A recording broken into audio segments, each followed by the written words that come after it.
5 апреля 2016 года Закарпатська обласна рада на третій сесії 7-го скликання прийняла рішення номер 259, якое його основне требування. 5 апреля 2016 года, а то вже 5 років пішло, войде в історію нашої дипломатії як дійсно високое, свідомое рішення депутатів обласної ради.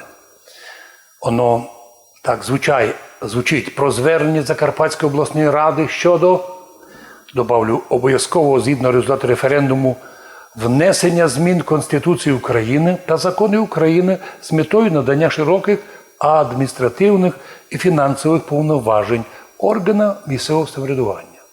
Вони так і пишуть, що відповідно до статті 43 Закону України про місцеве самоврядування України, обласна рада вирішила звернутися до президента, тоді ще Порошенка, до голови Верховної Ради Гройсмана, до прем'єр-міністра Яценюка. Тоді депутати писали направити звернення народним депутатам України від Закарпаття. І ті теж мало що зробили. Третє, контроль за виконанням покласти на адміністрацію профільні комісії з питань бюджету і так далі, і так далі. В тому зверненню чітко дали поняти, що на 25-му році існування держави питання, пов'язані з формуванням та наданням належним нормативним забезпеченням державного устрою, зберігають свою остроту, бо до сих пір не реалізований референдум 1 грудня 1991 року, його другій частці, про всезакарпатський референдум, коли майже 550 тисяч виборців Закарпатської області або 78,6% віддали свої голоса за проголошення Закарпатської області України по тому же спеціальною самоврядною територією як суб'єкта у складі незалежної України, яка не входить в її адміністративно-територіальне утворення. Не до Івано-Франківська, не до Львова. І ще 24 січня 1992 року, тобто уже через місяць після референдуму, Закарпатська обласна рада зразу оперативно цим рішенням затвердила і прийняла звернення до Верховної Ради України про внесення змін, причому внесення змін згідно результатів референдуму. Що референдум зробив, треба було вписати. Однако до сих пір питання не реалізовано. Сьогодні громада краю продовжує сподіватися на внесення якісних, глибоких та системних змін до основного закону згідно референдуму. Удивительне письмо. Як зазначено в стратегії, є відхід від централізованої моделі управління. Світ уже не має такого. І Америка має много штатів зі своїми конституціями, і Австрія, і Германія.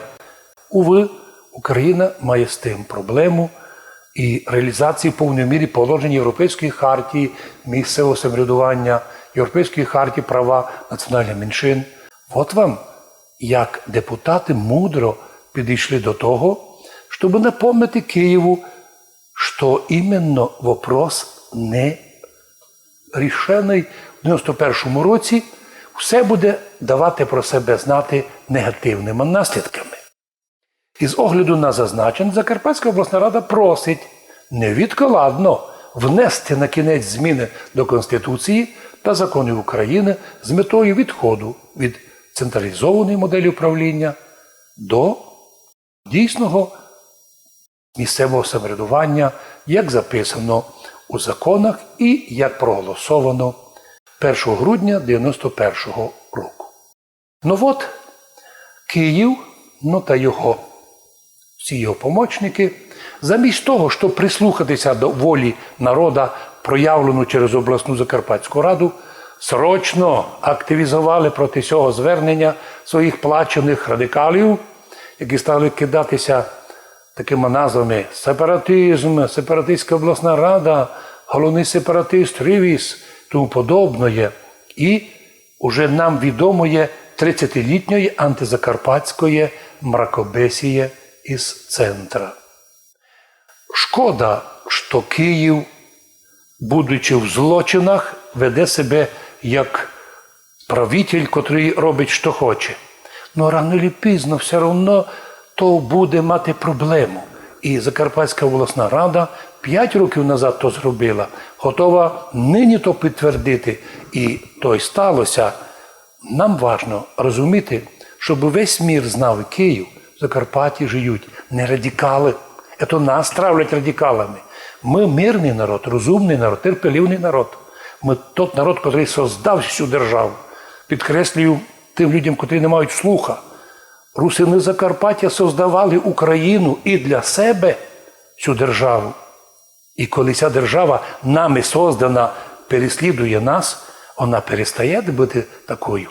Мусить бути осознано в Києві, що воля народу є воля Божа. Голос народа, голос Божий. О, якщо б в Києві сиділи люди хоч мало віруючі, хоч мало відповідальні за долю України. На жаль, за 30 років ми таких так і не виділи. Віримо, що, може, послідуючі будуть кращими. Хоча народ каже, надія умирає остання. На цьому передача недосказаної завершена. Будьте здорові! І з Богом святим.